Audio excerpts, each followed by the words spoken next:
Today, I want to have a real honest discussion around your retirement. Are you ready? Is this something that you should be thinking about, but you just aren't really thinking about? Are you prepared for retirement? Because if you're like most American adults, you're just not. Let's just call it what it is. You know, statistically, the average adult has about $300,000 set aside for the retirement, but that's the average. The median adult only has about $87,000 set aside for when they retire. And let me just tell you, neither of those numbers is going to suffice. Whether it's 87,000 or whether it's 330,000, that's just not a lot of money. So in today's episode, I really want to dive into the 5 steps that you can take to have a retirement reset. Let's dive into it. It's going to be a great episode.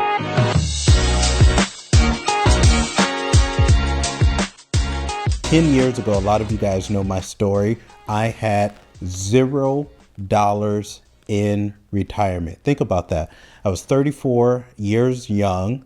Right now I'm 44. And at 34 years old, I had 0 retirement. I didn't have a 401k. I didn't have a Roth IRA. I had some insurance. I had like a whole life insurance policy that was building up some cash value. I didn't even know how that worked.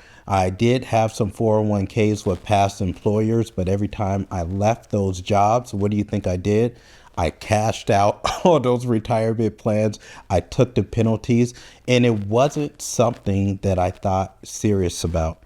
And now over the years, you know, I've worked with thousands and thousands and thousands of students, of entrepreneurs, of business owners.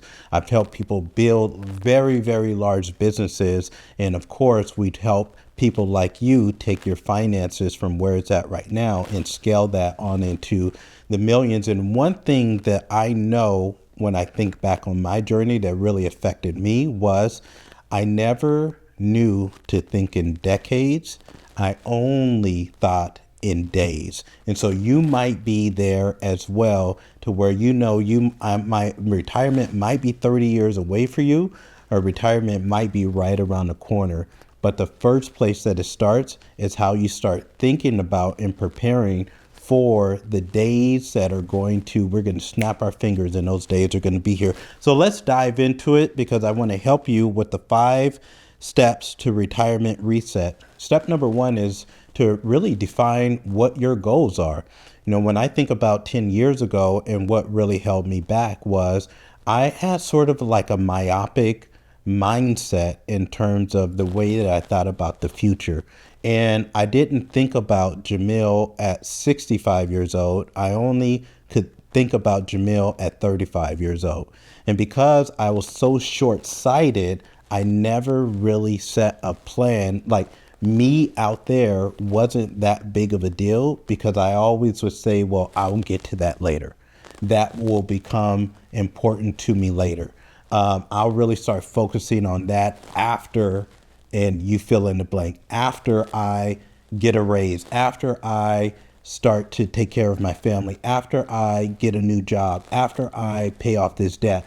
I would always have this really short-sighted vision, and I would put off things until then. You know, when in 10 years, I'll start focusing on that.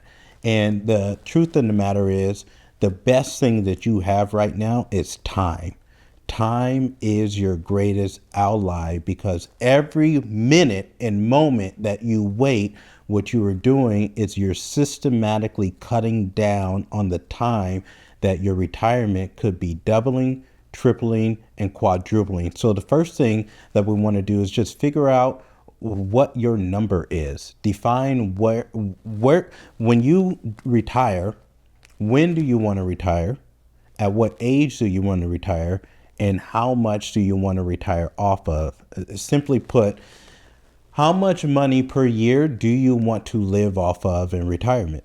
So for some of you guys, that's going to be $100,000 a year. Will allow you to live the way that you want to. For some of you, it might be 50,000. For some of you guys, it might be $1 million.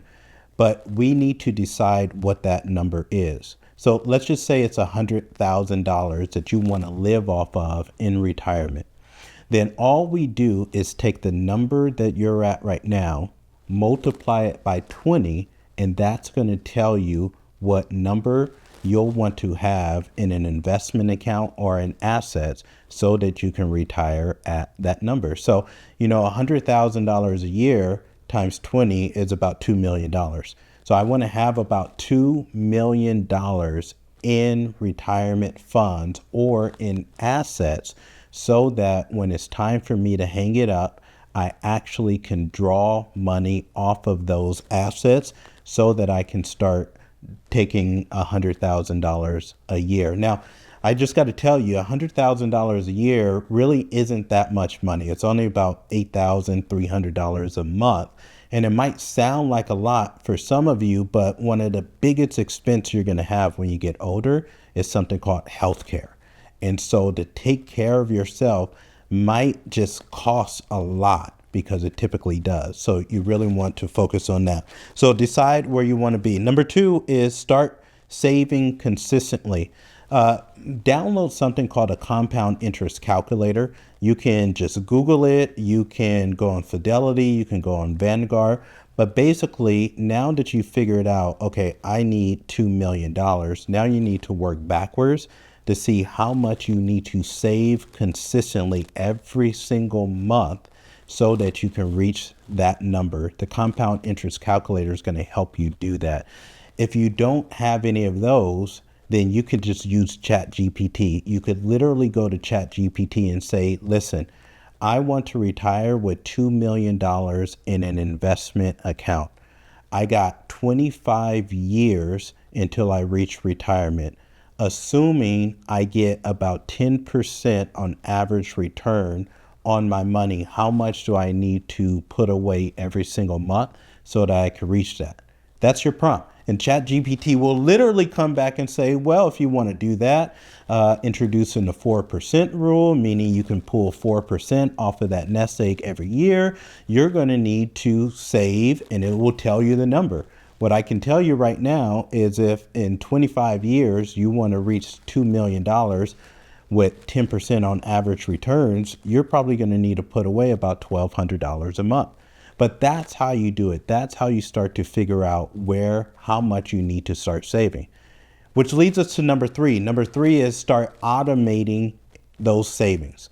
So every single month, make sure that in your checking account or in your savings account or some sort of savings account, that money is just automatically being pulled out of that account, and it is being invested into whatever vehicle you want to start stashing this cash and having it really build to really start compounding for you. So automation is key. Why? Because it takes you out of the picture and it allows what you don't see, you're not going to miss. Okay, so you're not even going to start missing that money that automatically is being taken out. It's just going to be another bill, just like you have a cell phone bill right now, a utility bill, like you have a gas bill. It's just going to be another bill, but this time that bill is going to start making you a ton of money. Number 4 is you want to invest wisely. What I mean by this is sometimes we get a little bit happy or we just don't know, and we start investing into things that are just too risky right now.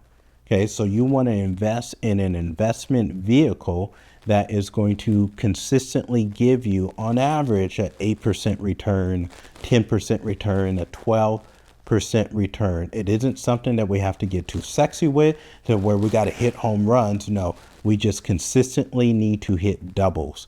And the time and the compounding is what's really going to help you. So invest wisely. Don't be too conservative where we only invest into something that's going to give us maybe 4 or 5% return. And don't be too risky where somebody says you're going to get a 20% return, 30% return, 50% return. No, keep this money safe. Okay, so low cost index fund might be something that you want to look into, some sort of ETF, something that's going to have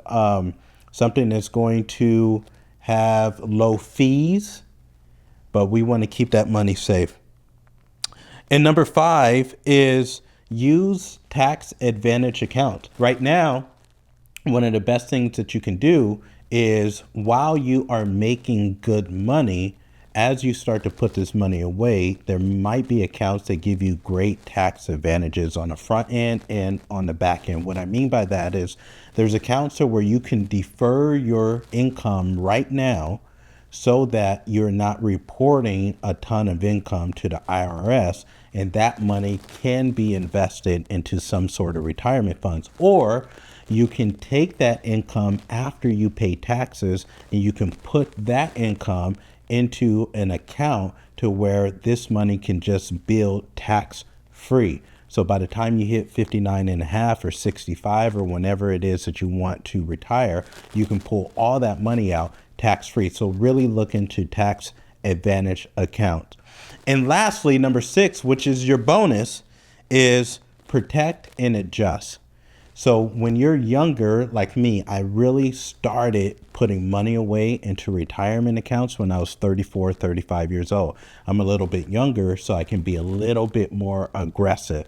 As I start to hit my 50s and my 60s, I do not want to be as aggressive, so I want to adjust my retirement plan as I start to move up and get closer to those years of retirement.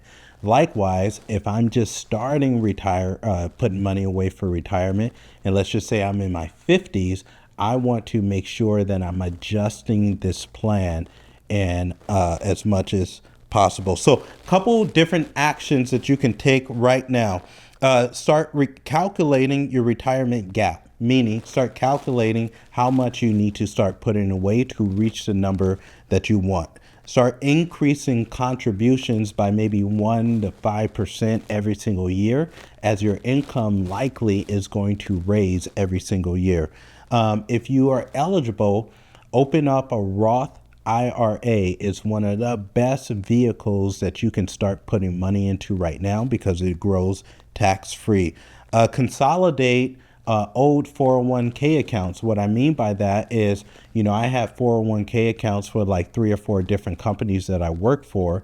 And what happens if you don't consolidate them, you might be incurring fees on every one of those accounts. So where you can just bring them into one, really work with your tax team and your financial team to help you with that. Review fees. Switch to low-cost funds as needed. And lastly, make sure to set not just annual reviews, but I would set quarterly reviews so that you can make sure that you are on track. So listen, these are the 5 steps to really help you reset and rebalance and refocus on your retirement.